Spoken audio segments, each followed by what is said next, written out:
Hey everyone, welcome back to the Word Alive broadcast, and I'm Mike Dobbs, and delighted to have you with me today. And if you're beginning to watch this, we thank you so much for your faithfulness. And would you please just kind of respond by subscribing to this channel so that you'll get notifications whenever we update and put another video on.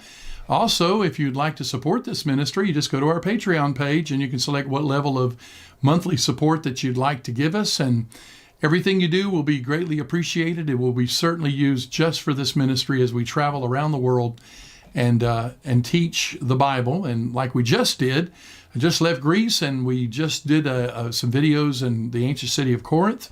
And you can see it there on the page, as well as the Corinthian Canal. And then we did some interviews and taught a class from Mars Hill, which is right across from the Parthenon in Athens. So you can see that there also on the page. And we thank you again so much for being faithful to watch us, and be sure to tell your friends about us. And those that love to study the Word of God, we just love for you to come study it with us. And we're continuing in the beginning. We are in the first chapter of the Bible. We'll be doing verse-by-verse commentary of the key words that are, in this case, Hebrew, because that's the original language.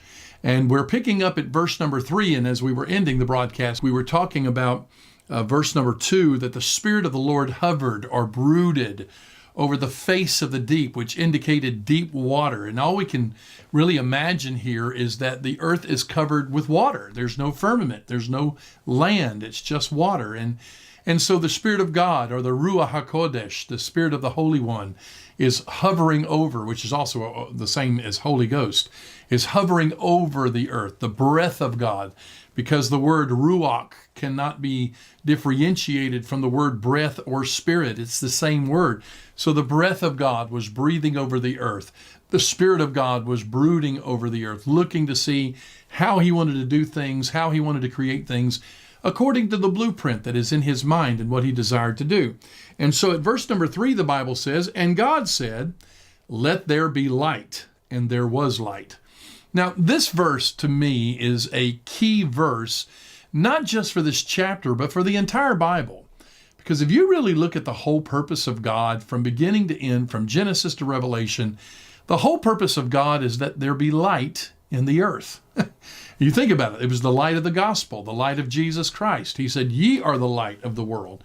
In other words, the whole time from beginning to end, God has been trying to introduce His light to the earth, the light of truth, the light of the glorious gospel. He has brought us out of the kingdom of darkness and translated us into the kingdom of His Son and the kingdom of light.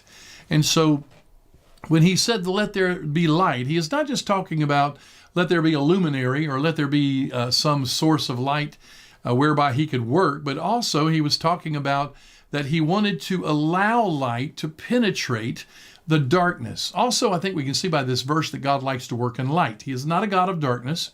He is a God of light. And of course, I'm going to spoil here a little bit because, honestly, it's not till the fourth day that He creates the sun and the moon and the stars and such as that. So where is this light coming from? And the answer is Him. God is the source of all energy, the source of all light, the source of all power. He is the spirit of all energy and life, and He is light. So literally what He was saying is, permit me to interject myself into this plan by allowing me to illuminate the earth so that I can work and create what I desire to create. So everything that is created before the fourth day is enhanced by the light that is emanated from His eternal, infinite being. And that is an amazing thing in itself. God said, "Let there be light." And of course, the word there in the Hebrew is or, like mineral ore, but it's Hebrew, O-R-E.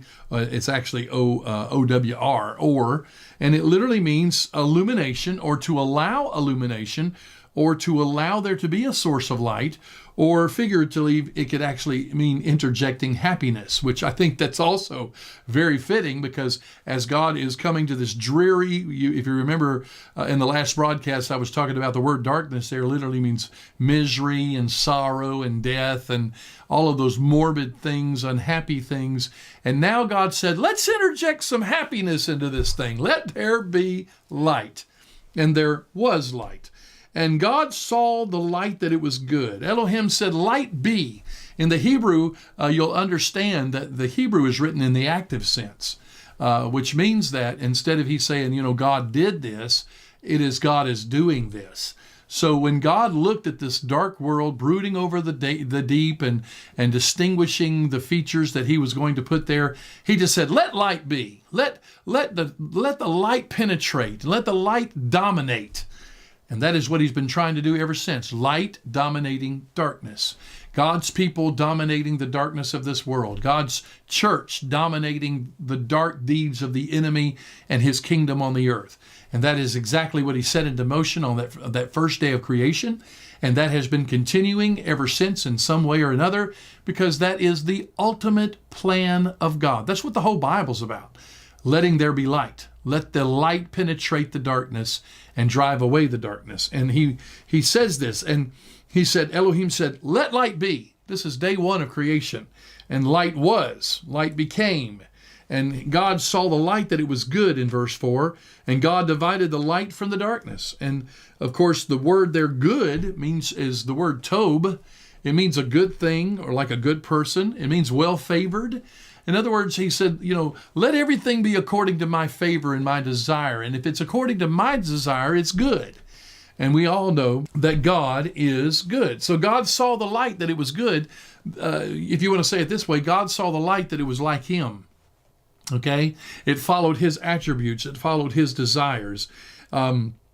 He saw that it was suitable. He saw that it was pleasant. He approved of it. And even says this in the verse, that he saw it that it was good and he approved of it. And he separated the light from the darkness. So God is going to lay down some physical laws here that are going to stand forever. And really, they're not just physical laws, because there's really no division in God between the physical and the spiritual, because he is a spiritual God, and yet he is the Lord of the physical. And so he says, I'm going to divide light from darkness, and I'm going to set some rules here. One of the rules is that the more light there is, darkness always has to yield to light, and therefore the more light there is, the more darkness has to go away. And so there is a natural phenomenon that light always trumps darkness. Light always is greater than darkness. Light drives away darkness. That's a natural law. That's a spiritual law. And God established it here on the very first day. Why? Because there's some precedents. That's what Genesis is all about. It's about precedents. God is setting precedences in this book that is going to last throughout the entire Bible. And if I can just say this, when you see a metaphor in the Bible, it always means the same thing. God has no reason to change it. And so if you see a metaphor here and it means this, then that's what it's going to mean when you see it again, because it simply is the same God doing the same thing. And because he's perfect and never has to change, he never makes errors. He never has a bad day, thank God. But he always does things the same way. He's a God of order. He's a God of design. He's a God of intelligent design, as we see in the creation of the universe. And so he said, this is good. This is the way I want it. This is suitable. This is pleasant. This makes me happy. I approve of this. And then he said, light is going to always dominate darkness. Now, in reality, if you think about it, even scientifically, light is light is an entity. God created light, and light is a thing, okay? But darkness is not. Darkness is not an entity. I was in prayer one day and the Lord just gave me revelation of that. He said, don't you understand that there is no kingdom of darkness, because darkness is not an entity. You see, darkness is when light is absent. So, in other words, light is the entity that God created here in this verse, in verse number 3. It is the thing that he created that dominates darkness. Darkness is just the absence of that thing called light. So there is no such thing as darkness. He just said, I'm going to divide light from darkness, because where light is, darkness can't be. That was the law. That's what he said. Where light is, darkness has to go away. Now, we see that. We don't even think about it, because that's just the way things are. The brighter the room, the more darkness goes away. But it's because darkness is not an entity, but light is. Light travels. We as scientists have discovered that light travels at a certain speed. Isn't that amazing? Well, if light travels, light is a thing. So the first created thing that God made after he created the universe and created the earth as a part of that is light. And light is a very substantial thing, but light came from him. So there's no sun and there's no stars, so where's light coming from? And of course the only answer is him. And we read in Revelation, because you see this book is so knitted together that if you pull a thread in Genesis, it's going to pucker in Revelation. When you do that, you'll understand that later on it says there was no sun in heaven because the Lord, the Lamb, was the light thereof. So he's still the source of all light, and in this case, the creator of the source of light that will bring warmth and life to the earth, being the sun. And so in verse 5, and God called the light day, and the darkness he called night, and the evening and the morning were the first day. Now there's some things that we're introducing here as precedent, and number one is that he introduces the word day, okay? Now the word in the Hebrew is yom, and yom simply means to be hot, or a day, or warm hours, or from sunrise to sunset, or from one sunset to the next. And the way the Hebrews look at things, the Jews even today, they always look at the evening and the morning. So the Sabbath starts at the evening of Friday night, and it ends with the morning, with the evening rather, of Saturday night. So it is the evening and the morning that makes the day. And so that is the same precedent that God sets here in the 5th verse. And he calls the day Yom, he calls it day. And it means the warm time of the day, or the time of the sun, or a space of time for warmth. And of course, it is designed for something. Understand that God is a productive God. Everything about God is productive. I mean, look, he comes to the earth and the first thing he does is start working. And he creates things, and he makes things. He creates things out of nothing, and because he is a worker, he is productive. And if we are his people, we will also be productive. He doesn't do anything that's not productive. Everything that has anything to do with God is productive. Look at all the living things he created. They're all reproductive. They create the next generation and carry their genetics to the next generation that God first instituted when he created them. And so the same thing here, we see the same thing. God is working and he creates day. Day is the time to work. Day is the time when you're going to do the things that are important, and these are the warm hours, and these are the hours when things grow. And we understand that because in some of the areas of the world where the sun does not shine very often because of where it is positioned, and you have a longer night, you have growth that is not going to be as active as it is in places where there's a long day and a lot of sunlight. So sunlight stimulates growth, and in this case, the light is God stimulating growth. And he says, this is day and this is night. The day will be the warm hours, the productive hours. The night will be the time when there is no light, or the absence of light. And you know what is amazing? Another example of there is a God, okay? He creates a moon. Now, he does that for several planets, but there's different about our moon. Our moon is reflective. How God created it. It's exactly where it needs to be, in a distance away from the earth, so that the gravity of the earth does not slowly pull it closer and closer to us, which would end in catastrophe. But it's also far enough away that it is not affecting the orbit of the earth or the specific gravity of the earth, and yet it is close enough that we can see it, and that it serves to be a light in the night. Now, let me tell you how powerful God is when it comes to light. Okay, later on we're going to read where God created the sun and the moon and the stars. Now there's two things we can learn from that, and we'll talk about that again later, is God does not like emptiness. He does not like vacuum. He fills all things. That's his nature. So he fills, he said, okay, this is day and the sun's going to shine when I create it during the day. But at night, I just can't stand it to be complete darkness. There's going to have to be some light during the darkness too, because I'm a God of light, and I don't want people to be in fear, and I don't want people to be uncertain. I'm not going to clothe the entire earth in utter darkness. So I'll tell you what I'm going to do. I'm going to put stars up there to remind them that I'm there, and I'm going to put a moon there to rule the night. In other words, it will be an orb of light reflecting the sun. We don't know that at this time, but it reflects the sunlight. And to remind you that even in your darkest time, there is a sun shining. It may not be in the sky, but somewhere it's shining and it's reflecting on this orb in the sky at night called the moon. So God did not allow his creation to be in utter darkness. He realized there had to be a time of rest and there had to be a time of darkness. But in his creation, in his design, he would not leave us in utter darkness, but he would always have a light. And that light is the moon that will later be created to rule the night. And the evening, and I love the way that the Hebrew says it, and the evening becomes the morning, and that becomes the first day. So we have looked at the first day of creation and what has happened. God has created light, and he set some rules. He's created an entity called light that will rule over darkness, and the more light there is, the less darkness there will be. The word night is the word layil in the Hebrew. And it's could also be leil in the Hebrew. And leilal is also another word that's just a derivative of it, leilal. And it means the same thing. It just means a twist away from the light, or a night, or a twist away from adversity.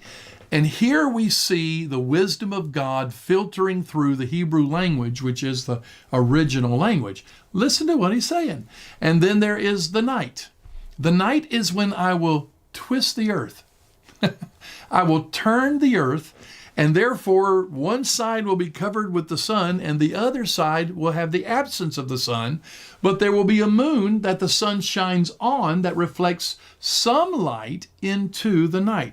Now think about how dark the night can be without the moon. I know sometimes when you have just a little, barely have a crescent of the moon in the sky, and if you're out in the country where there's no artificial lighting or electrical lighting, it can be very, very dark, but also the stars are gorgeous because they're more obvious because there's the absence of interference of light and electrical light and such as that. So you really get the impact. And that is the kind of night that the ancient man saw. That's why they went to bed and locked all the doors and just went to sleep. You know, there was no such thing as night owls back then because you just didn't have anything you could do. You didn't want to burn too much of the oil in your lamp. And so because of that, you would go to bed. And so at nighttime, it became a time of inactivity where everybody just went to bed and slept under the safety of their roof until the day came. And then when the day came, they would go out. So it's interesting that layil or yalal actually means a twist or a turn, a revolution. So he's indicating in the Hebrew, the earth will revolve. And as it revolves, you'll have day, and then you'll have night, and then you'll have day as the earth revolves or twists or turns. And then it says the evening or the ereb, which means the dusk or the ending of the day. It is the time when night takes over. And he says the evening and the morning or the boker. You know, in the Hebrew we say boker tov, which means good morning, but the boker means the morning or the dawn or the break of day. And so he's saying the evening when the sun took over and it was dusk, and the moon took over and the sun went down, and then the morning with the rising of the sun is the evening, and the morning were the first day. And this is a day without the sun. The only light we have is God Almighty. Now, look at verse number 6. And God said, let there be a firmament in the midst of the waters, and let it divide the waters from the waters. So now we are getting something different here. He's created day and night.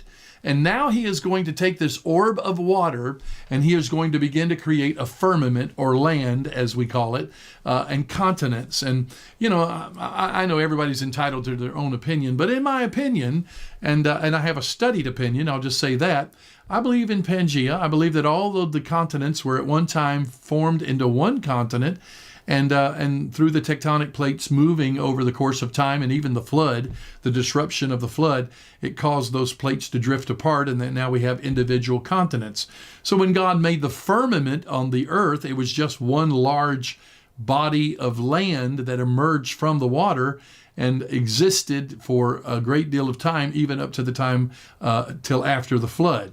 So, when we talk about water, I mean, my son Adrian made a comment one time that I thought was really interesting. He said, Dad, he said, there is no more water since the creation of the world. Nothing is making fresh water. And I got to thinking about this, and man, that's pretty brilliant. I'm pretty proud of my son, because what he was saying was that when God created the water, that was it. The water that we are drinking today, this may sound a little distasteful, but the water that we're drinking today has been strained and filtered through rock, but it's actually the same water somebody else drank in generations before. And of course, we understand how the vapor goes up and then it rains down. And so there is no more water. What God created as far as water is still here, and there's nothing creating more water. God created this thing called water. And water is not some naturally occurring phenomenon unless it is supernaturally occurring, and God created it. And there's some things about water that's really amazing. I did some research on it, kind of jotted down a few notes here, but water is colorless, odorless, and without taste in its purest form. Of course, there'll be minerals that give it a taste or whatever. I can't stand it when it's got sulfur in it and smells like rotten eggs. You don't want to drink that. But water in its purest form is odorless, it's colorless, and it's without taste. And it has some principles, some characteristics that are pretty amazing that just let you know that there is a creator that created it. It's not something that just happened. I hear the theory, and you've heard the theory. It's kind of ridiculous to me, that this primordial soup somehow became a one-celled being, and then the one-celled being became a multi-celled being, and then it turned into some kind of fish that became a mammal that crawled out on the shore. I mean, that's almost as bad as the ancient Egyptians believing they came from worms, and the ancient Greeks believing that Aphea had favor upon some ants that had helped her in some way and turned them into humans. Now, if you think my theory is ridiculous, let's look at some of these. Because man's always trying to explain how we got here.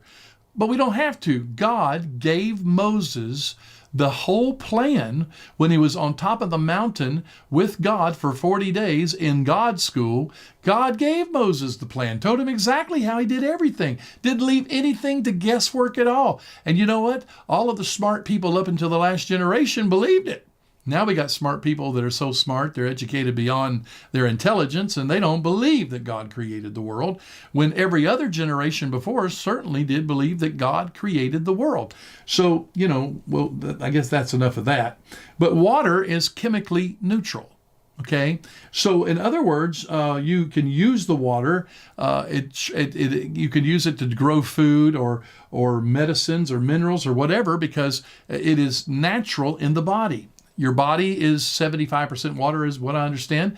What's funny is the earth is 75% water. So my body, which is an earthly body, is a direct reflection of the earth that God created. You see his signature in a lot of things. Let me show you another example of the intelligent designer, or I call him God. God's actual signature here. When you look at the smallest thing that God created, in other words, all things are made of molecules, and all molecules are made of atoms. You see in an atom, you have a neutron that is in the middle, and you have electrons that are circling around it. And it wasn't until recently that we found out we actually have quantums that also circle around the electrons and the protons. And when you look at that, you see a center with things revolving around it, and then little things revolving around them. And guess what? In the picture of an atom, you have the same design as the universe. In the universe, we have the sun, and we have the planets that revolve around it, and then the planets have moons that revolve around them. And, heaven knows what we will find next in atomic science, that there might even be smaller particles, out there, or even asteroid bands, if you please, inside of atomic matter that we don't even really understand because we haven't got down that far. But you see, what I am saying is that the same design of the atom is the same design he used for the universe, for the universe that we live in, and for the entire solar system, and then the universe that is full of solar systems. All the same design with even the same physics. You've got the planets that are in certain specific gravity for them to maintain their orbit, and they're orbiting around the center of the atom. And then you've got the electrons that have power, and they are circling around the planets like the moons. And then you've got smaller particles that might even be circling around the moons. And so you've got the same strategy, the same design. Why? Because it's the same designer. He made it all, and he did it from smallest to largest in the very same structure. And to me, that's pretty awesome that he left his signature saying, hey, by the way, there is a God, and I am him, and I designed this. And just kind of like an artist when he signs the bottom of a picture that he's proud of to mark it and say, I did this. Well, God does the same thing. He has that same thing. Another thing about water that's pretty amazing, in my notes here, it has a unique surface tension. And because it does, roots can actually draw it from the soil, and then trees can draw that water against gravity up through the veins of the tree to the limbs and then to the leaves to bring life to the tree. So think of the science involved in just getting water to the leaves of a tree, and it had to be a substance that had a unique surface tension in order for it to be able to be pulled against gravity and being able to be suctioned, if you please, through the tree to the limbs, to the leaves. And so, water is such a unique thing, and a lot of people say 90% of the earth is covered with water, and 75% of your body is water. And so water is this miraculous thing that God created, and life comes from it. And so here we see him brooding over the water, and he creates the firmament, and the land begins to rise out of the water. And there we see the beginnings of the land that God will create and put trees on, and there'll be flowers, and then he'll create man, and he'll create woman, and he'll put them in the garden. And the firmament is, of course, a major part of his creation because it divides the waters from the waters. Also, we've got this vapor barrier that is above us in the atmosphere that was much thicker before the flood, and that is water in the atmosphere being separated from the waters that are in the earth. And so we have separation going on here in this day 2. There's a lot of separation that's taking place, and God is creating these things. And we're going to talk about the significance of this separation, the significance of this division as the rakia, which is firmament, begins to be divided from the rest of the earth and from the waters that are below, and that they're bisected, if you please, by the waters that are above in the atmosphere and waters that are below on the earth. And he's going to create fish and all of these things. And we're just moving into this creation story. But I guess you can see from what I'm saying how important it is to understand there is a creator, and he is doing all these things, and that these things cannot just happen. It almost would be like you taking a watch and tear it into a million pieces and think that when you put it in a bag and shake it up about 5 times, that when you open it up, you're going to pull out the watch again. Not going to happen. You're not going to do that to my watch, because it's not going to happen. Those odds are so immense that it is impossible. And I'm telling you, the fact that all of this just happened is absolutely ridiculous. As ridiculous as thinking that that watch would be whole again after you shook it a few times, after you tore it into many pieces. And so we will continue to study that there is a God, that he created this world, and that the book of Genesis is a marvelous book that talks about all of those beginnings. And so I thank you so much for watching, and I just want to say that we're doing everything we can to make the Word come alive to you. Thank you for tuning in to this episode of the Word Alive broadcast. If you enjoyed the video, please give it a thumbs up and consider subscribing to our channel. Once you've subscribed, make sure to click on the notification bell so that you'll be notified each time a new episode is released. If you'd like to support this ministry, you can do so by checking out our Patreon page and signing up for one of the provided monthly tiers. A link to our Patreon page can be found down in the description. God bless you, and we'll see you next time as we continue to make the Word come alive to you.